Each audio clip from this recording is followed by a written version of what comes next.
Lea, ano-anong lugar ang babantayan ng mga pulis?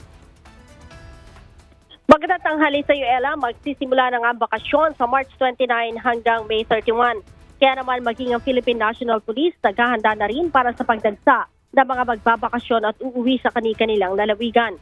Kasama sa babantayan ng mga tauhan ng PNP ay ang mga pangunahing lansangan, transport hubs, tourist destination at iba pang matataong lugar.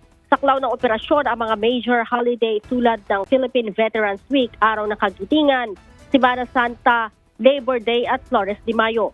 Maglalagay din ang Highway Patrol Group ng Road Safety Marshal sa mga pangunahing kalsada at magsasagawa ng inspeksyon sa mga bus terminal. Magtatatag din ang Motorist Assistance Center at Police Assistance Desk habang paiitingin ng PNP Anti-Cybercrime Group ang Cyber Patrol laban naman sa mga online travel scams. Ayon kay PNP Chief Police General Jose Melencio Nartates Jr., layunin ng operasyon ang matiyak ang ligtas at maayos na paglalakbay ng publiko ngayong bakasyon.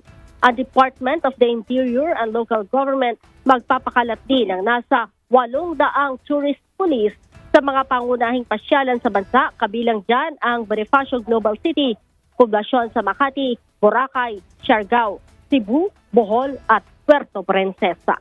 Ella? Maraming salamat, Lea Ilagan.